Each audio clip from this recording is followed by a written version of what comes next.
the structures of the law can seem very invisible, and you only see them when you brush up against them. And so that's what the discussion was about.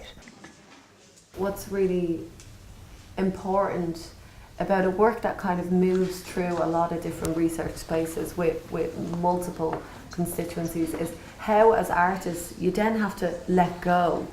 You then have to find that moment where you release and allow the work to be something else, to be something that isn't pointing towards history or isn't pointing towards this really complex and interesting research, but is its own thing. And I think the moment when we realise that actually the physical effect of touch on the body can carry all of these complex ideas for people.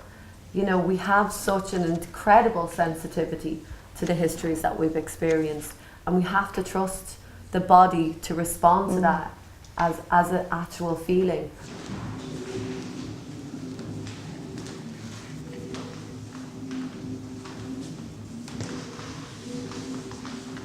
The work was incredibly minimal and subtle in its final iteration. There was very sparse use of language. It was really about the intensity of how touch is received. That's good, yeah.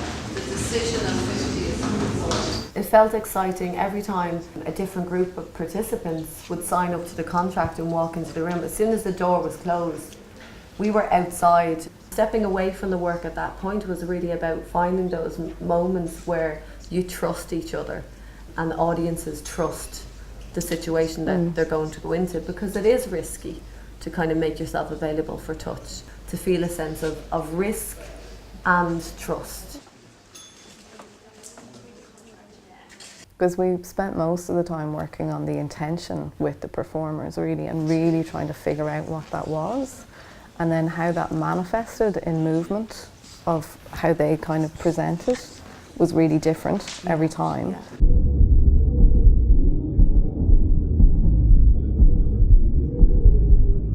When we talked to people who had experienced the work, there was a very diverse relationship with the work. So some people felt that it was quite menacing and threatening, and some people felt really nurtured and cared for.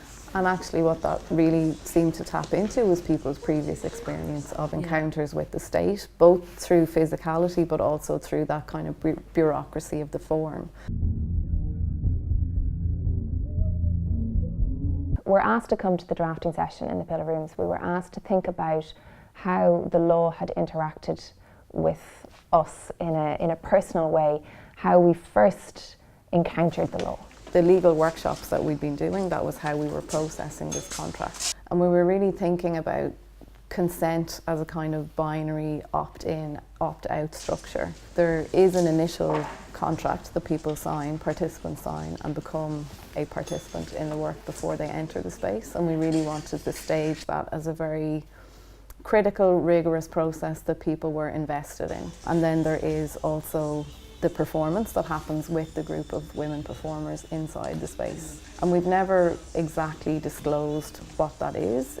The body is touched in different ways, so we designed this touch wheel that describes some of the different experiences that participants might have of that, but we don't describe exactly what it's going to be, because it's actually such an ephemeral touch memory that people carry with them in their bodies. The whole idea of an informed consent, of course, is that you are told all of the risks.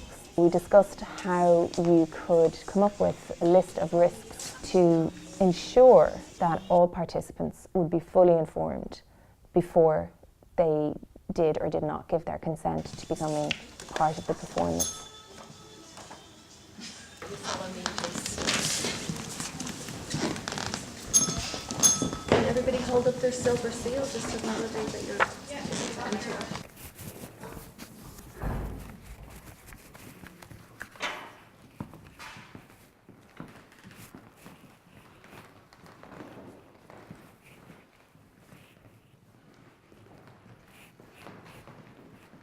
Trying to think about those institutional spaces as being in some way adaptable to other uses, kind of shift their meaning, even only temporarily, but in that shifting of meaning, we can open up other possibilities. And that imagining of other possibilities of institutional space allows a way into a kind of critical feeling that things don't have to be the way that they are. They can change, and we can adapt the society and the world we live in to our needs, to our demands actually.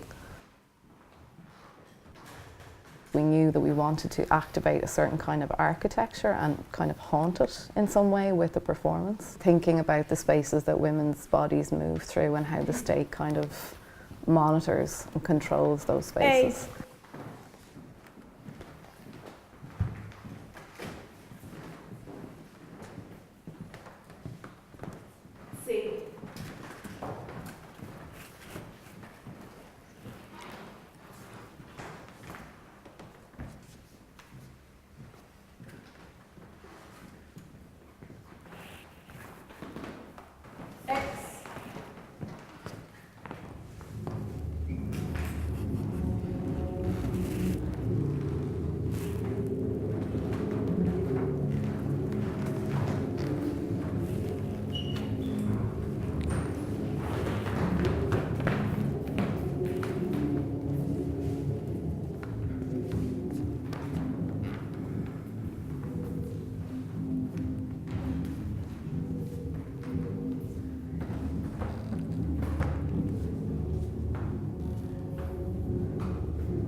So we've kind of implicitly mentioned the legal context in Ireland quite often, but to be explicit about it, what the Constitution says is that women's rights are equal to that of the unborn. So the result of that is a constitutional ban on abortion, but it also really affects all women that in childbirth as in well. childbirth or in any kind of situation once they're pregnant. There's kind of a zone of exception that surrounds women in Ireland when they're in that particular state.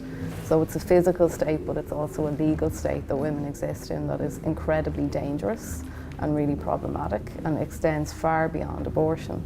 So it was really so important for us to work with individuals like Philomena, this midwife activist, but also a lot of activist groups as well, like the Association for the Improvement of the Maternity Services.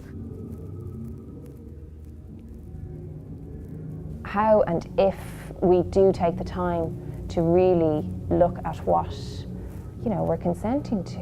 And my own experience as a lawyer is that, my own experience as a person is that we do this so many times without really fully appreciating what's in the document, either by trusting a professional who is perhaps summarising what's in it for you, or just by assuming that it's just a standard thing and that nothing's going to be different.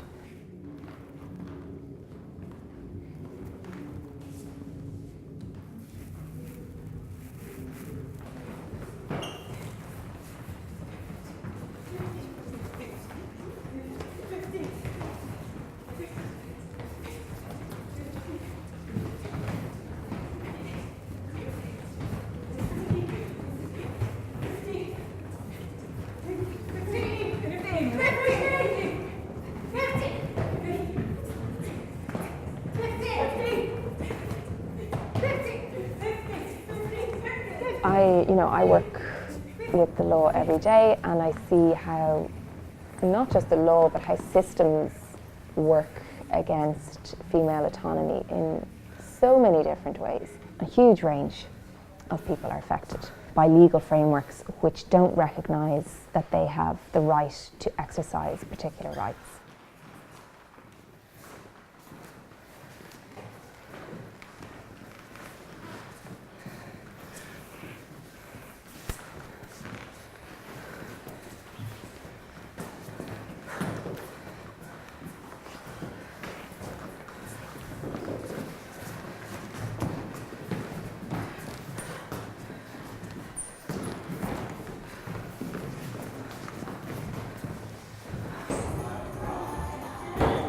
there was a real sense of urgency around how questions of the nation state and politics were being kind of impressed upon women in Ireland but also internationally, and it felt that women's bodies were a way of representing statehood and representing a certain kind of political aspiration, sometimes in Ireland particularly, but were also bearing a lot of really material physical oppression.